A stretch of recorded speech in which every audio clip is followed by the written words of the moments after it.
Pemirsa, pasca maraknya aksi anarkistis pada saat unjuk rasa di beberapa titik di Jakarta, kepolisian masih terus melakukan penyelidikan mendalam. Polisi juga berjanji akan mengusut tuntas secara transparan.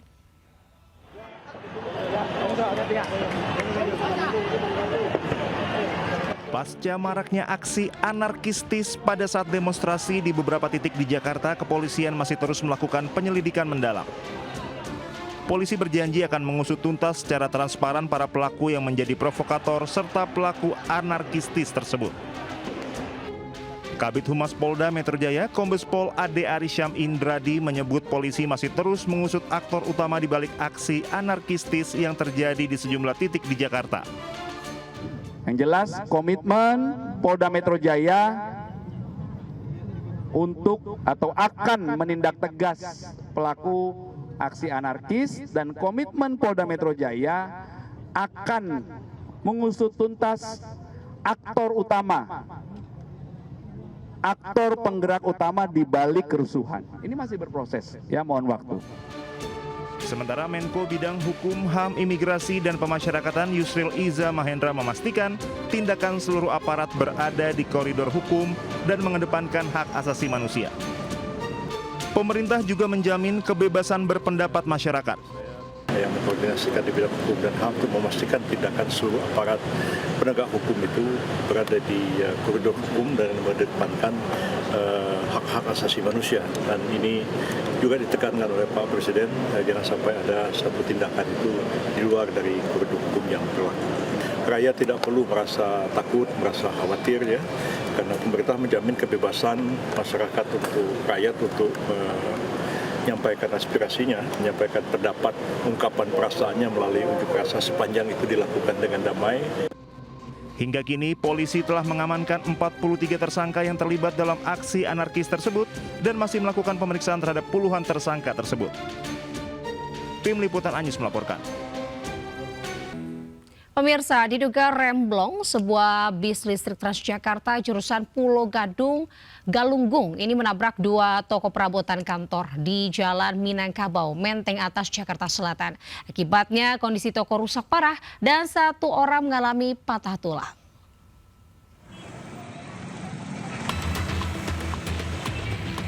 Video amatir warga merekam detik-detik usai kecelakaan bus Transjakarta menabrak dua toko perabotan kantor di Jalan Minangkabau, Menteng Atas, Jakarta Selatan, Sabtu siang. Nah, video kondisi kepala bus menabrak bagian depan toko hingga alami rusak parah. Peristiwa bermula saat bus berbelok dari arah Manggarai menuju Jalan Minangkabau, tiba-tiba menabrak dua bangunan toko dan satu sepeda motor. Diduga rem bus gagal berfungsi atau alami remblong. Kecelakaan ini membuat bangunan toko dan satu sepeda motor rusak parah. Satu orang juga alami patah tulang dan sudah dievakuasi ke rumah sakit terdekat. Warga mengatakan sopir yang merupakan seorang wanita juga alami luka-luka. Awalnya Bang, ceritanya Bang? Itu kenceng dari sana, belok buang ke sana. Pengakuan sopir, remnya nggak berfungsi. Remnya belum itu Bang. Sementara itu akibat kecelakaan, arus lalu lintas dari arah Saharjo menuju Minangkabau sempat tersendat. Dari Jakarta, Helmi Sayembati, iNews melaporkan. Sementara itu, satu unit rumah yang dijadikan tempat usaha di kawasan Duren Sawit, Jakarta Timur, Sabtu pagi ludes terbakar. Tidak ada korban jiwa akibat peristiwa yang diduga akibat korsleting listrik tersebut. Ya, tolong ya, di RT 9 RW 1. Lokasi Jalan Swadaya, Rumah Kasih. Kobaran api dengan cepat meludeskan seluruh bangunan di Jalan Swadaya Duren Sawit, Jakarta Timur, Sabtu pagi. Petugas pemadam kebakaran Jakarta Timur yang tiba di lokasi langsung berupaya memadamkan api dibantu warga sekitar. Api berhasil dipadamkan 1 jam kemudian setelah 12 unit mobil pemadam kebakaran dikerahkan ke lokasi. Kebakaran diduga akibat korsleting listrik. Yang terbakar rumah, kebetulan rumah ini tempat usaha kelapa, Pak. Nah, untuk informasi penyebab, kami sedang meneliti kemungkinan dari Tak ada korban jiwa dalam peristiwa ini, namun kerugian material diperkirakan mencapai puluhan juta rupiah. Dari Jakarta, Rio Manik, iNews melaporkan.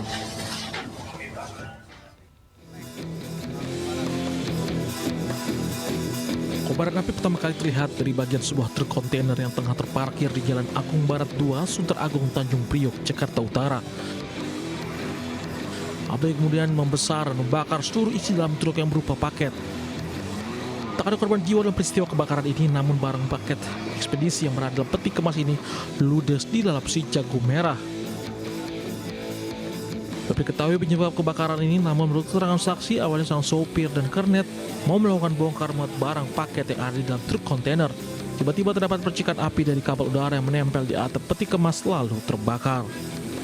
Ada banyak dari plastik juga, mungkin dari situ juga kebakar di dalam itu karena uap panas sehingga menyebabkan kebakaran dalam. Ya alhamdulillah untungnya langsung bisa kami atasi. Untuk penyebab pasti kebakaran ini masih dalam penyelidikan pihak kepolisian dari Polsek Tanjung Priok, Jakarta Utara. Dari Jakarta, Sofian Firdaus, iNews melaporkan. Pemirsa, kebakaran hebat melanda 2 rumah warga di Karawang Barat, Kabupaten Karawang, Jawa Barat. Akibat kebakaran, seorang lansia tewas. Kebakaran jembatan Kodim ini. Kobaran api dengan cepat melahap 2 rumah milik seorang warga di Karawang Barat, Kabupaten Karawang, Jawa Barat. Saat kebakaran terjadi, kedua rumah sedang tinggalkan pemiliknya ke rumah sakit.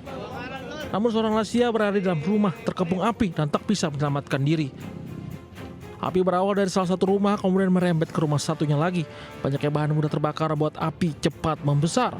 Api baru padam usai 2 unit pemadam kebakaran dikerahkan ke lokasi. Belum diketahui pasti penyebab kebakaran.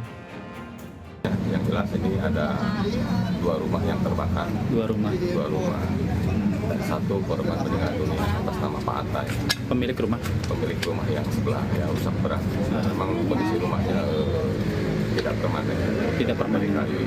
Dari kayu semuanya. Iya. Kasus kebakaran masih diselidiki pihak kepolisian dari Polres Karawang. Di Karawang, Jawa Barat, Rudi Setiawan, iNews melaporkan. Pemirsa, sejumlah jemaah calon haji dan umroh melaporkan pemilik travel di Gorontalo ke Polda atas dugaan penipuan dan persoalan legalitas perusahaan. Para jemaah yang diberangkatkan harusnya menjalankan ibadah haji namun tertunda alias gagal karena menggunakan visa kerja.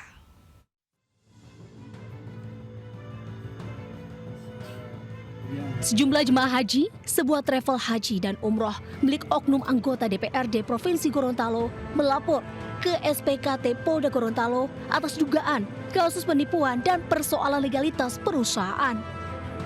Para jemaah haji ini sebelumnya terlantar di Bandara Jeddah karena para korban menggunakan visa kerja. Sejumlah orang dari berbagai daerah yang ada di Sulawesi melaporkan oknum anggota DPRD Provinsi Gorontalo yang diketahui merupakan direktur. Ada sekitar 65 orang yang mengalami kerugian. Para jemaah telah membayar pendaftaran biaya haji bervariatif, mulai 150 juta hingga 800 juta rupiah. Harusnya menjalankan ibadah haji malah tertunda alias gagal. 50 juta, ada yang 200 juta. Tetapi jemaah tidak nyampe. Gelar hajinya tidak dapat. Kira-kira itu. Berarti pemberangkatan pakai seperti apa? Visa apa yang? Iya, pemberangkatan kemarin itu jamaah mendaftar di Travel Novaville pakai semestinya pakai visa haji, tapi berangkatnya pakai visa tenaga kerja. Salah satu korban mengaku para jemaah hanya diberangkatkan dengan visa kerja. Sesampainya di Jeddah, pihak travel menjanjikan akan mengganti visa haji. Bahkan para jemaah kembali dimintai tambahan uang sebanyak 30 juta rupiah per orang agar jemaah bisa masuk Arafah. Bukan hanya itu, para jemaah haji ini juga mengaku terlantar di Jeddah. Sampai di Jeddah itu kita dijanjikan berangkat pakai visa haji lengkap, kita tinggal berangkat ke Mekah.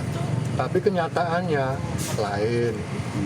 Sampai di Jeddah malah kami jamaah dimintai tambahan uang 33 juta per orang untuk berangkat ke Arafah. Ternyata uang itu tidak bisa memberangkatkan jamaah ke. Para jemaah yang merasa dirugikan berharap kasus ini bisa diproses oleh penegak hukum. Bukan hanya itu, mereka juga meminta ganti rugi kepada pihak travel. Dari Gorontalo, Nur Faizila Hasan melaporkan.